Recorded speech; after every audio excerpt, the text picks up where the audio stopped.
రాష్ట్ర ప్రభుత్వం చేస్తున్న తప్పులను ఎత్తి చూపిస్తే ముందస్తుగా అరెస్టు చేస్తున్నారు మమ్మల్ని. ఒక శాసనసభ్యునిగా సీనియర్ మోస్ట్ మాజీ శాసనసభ్యునిగా ఈరోజు నన్ను తీసుకొచ్చి పొద్దున్న 4 గంటలకు అరెస్ట్ చేసి ఈ మద్దూరు పిఎస్లో పెట్టడం అనేది ఎంతవరకు సమంజసం? అసలు ఏం తప్పు చేసినాం మేము? కనీసము ఏదైనా తప్పు చేసింటే చెప్పమానండి, దానికి బాధ్యత వహిస్తాం. కానీ ఏం తప్పు లేకుండా ఏం చేయకుండా తీసుకొచ్చి మనల్ని ఇక్కడ పెట్టడం అనేది, అదేవిధంగా మా కార్యకర్తలను కూడా తీసుకుపోయి స్టేషన్లో పెట్టడం అనేది చాలా తప్పుది. ముందస్తు అనేది ఇట్లాంటి దానిలో ముందస్తు కాదు. గవర్నమెంట్ చేసే పిల్లలకు తిండి పెట్టే భోజనాల దానిలో ముందస్తు జాగ్రత్త పడమని చెప్పండి వాళ్ళకి. అది దాన్ని ఎవడన్నా హర్షిస్తాడు. కానీ ఈ విధంగా మమ్మల్ని భయపెట్టాలంటే చాలా తప్పిది. ఇప్పుడు కూడా మేము ఎందుకు కూకుంటున్నామంటే మాకంటూ కొన్ని గౌరవాలు మర్యాదలు మా పెద్దలు కేసీఆర్ గారు సూచించిన మార్గం మాకు ఉన్నాయి. ఆయన ఈరోజు ఏదున్నా మానవత్వంతో పనిచేయమని అంటాడు. ఆ మానవత్వాన్ని ముందర పెట్టుకొని పనిచేస్తున్నాం. కానీ రాజకీయాలకు పెట్టాలంటే, రాజకీయం చేయాలంటే ఇంకా 4 ఏళ్ళు ఉందండి ఎలక్షన్. ఇప్పుడేం తొందర లేదు మాకు. కానీ ఇంకా ఎన్ని రోజులు ఇంకా ఎన్ని చేస్తాడో ఎన్ని తప్పులు చేస్తాడో మన ముఖ్యమంత్రి గారు కానీ, ప్రభుత్వాలు కానీ, అధికారులు కానీ తప్పకుండా మేము దాన్ని ప్రతిదీ ఎండగడతాం. ఏది వదిలిపెట్టాం మేము.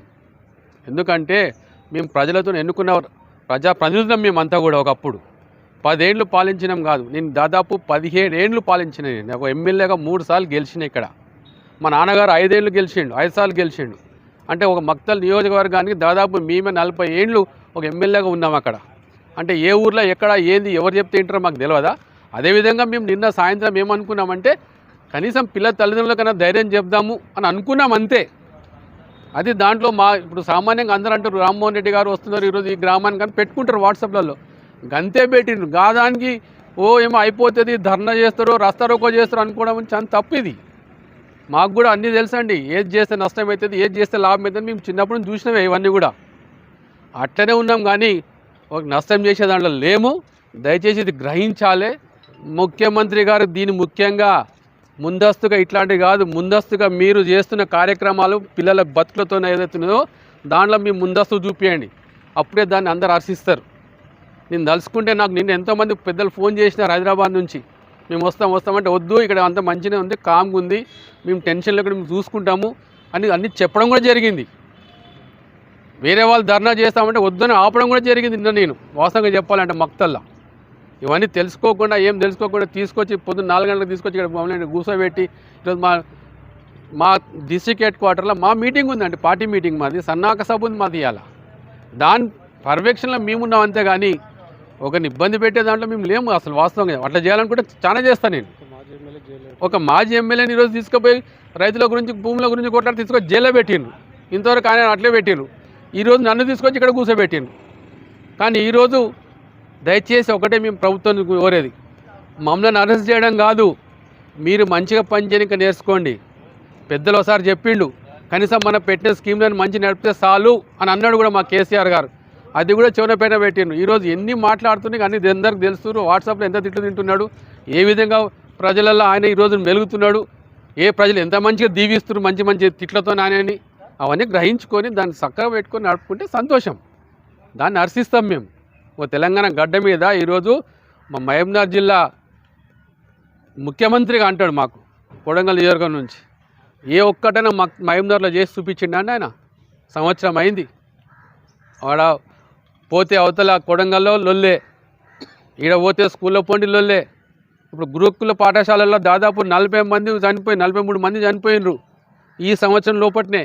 దానికి అతి లేదు గతి లేదు.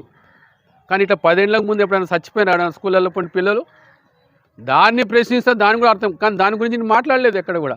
కానీ నిన్న ఈ జరిగిన విషయం గురించి మాట్లాడితే దాని తల్లిదండ్రులకు ధైర్యం చెప్పాలని మేము అనుకుంటుంటే ఇవన్నీ తీసుకొచ్చి మా ముందర పెట్టి తీసుకొచ్చి ఇట్లా అరెస్ట్ చేయడం అనేది తప్పు.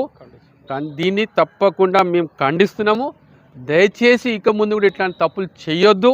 మేము దేనికైనా అభివృద్ధికి కానీ, ప్రజల సంక్షేమానికి కానీ, పిల్లల బాగోగులకు కానీ మేమంతా ముందు ఉంటాం, మీకు సహకరిస్తామని ముఖ్యమంత్రి గారు గాను కేటీఆర్ గారు అందరు చెప్తున్నాం మేము. అది మాట కానీ చెవులకు ఎక్కలేదు.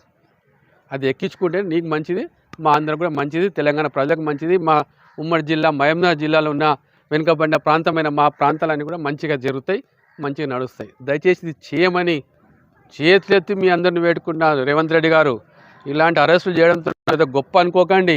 దీనికి మేము భయపడేవాళ్ళం అంతకన్నా కాదు. ఎందుకంటే మేము పుట్టింది రాజకీయంలో, పెరిగింది రాజకీయంలో, పొడగొట్టుకుంది రాజకీయంలో. మేమంత ప్రాణాలు పొడగొట్టుకున్నాం. నువ్వేం పొడగొట్టుకున్నావు ఇవాళ? సరే ఈరోజు పిల్లలకు పెట్టిన తిండి నీ మన్మన్కి పెట్టు, మేము గొప్పగా చెప్పుకుంటాం. మా కేసీఆర్ మన్మడు తినే బియ్యాన్ని తెచ్చి స్కూల్లో పొంటి వండి పెడుతున్నామని చెప్పి ఇప్పుడు మీ దగ్గర జితేందర్ రెడ్డి గారు ఎన్నోసార్లు మైకులు పట్టుకొని వరలేండు. తెలుసుకోండి సార్ వాస్తవాలు కొన్ని. ఈరోజు నీ మన్మన్కి పెట్టే తెచ్చి మా పిల్లలకు పెట్టు, అప్పుడు హర్షిస్తాం. ఇది జరిగి తీరాలి. లేకపోతే మీరు ఇచ్చిన హామీలు కానీ గీమీలు కానీ అవన్నీ పెద్దలు చూసుకుంటారు అక్కడ. అవన్నీ కూడా సజావుగా నడవాల్సిందే. ఎందుకంటే హామీలు ఇచ్చి తప్పించకపోతామంటే కుదరదు. తప్పకుండా ఒంగబెట్టి పని చేపిస్తాం. ఇది మాత్రం ఖచ్చితం. ధన్యవాదాలు.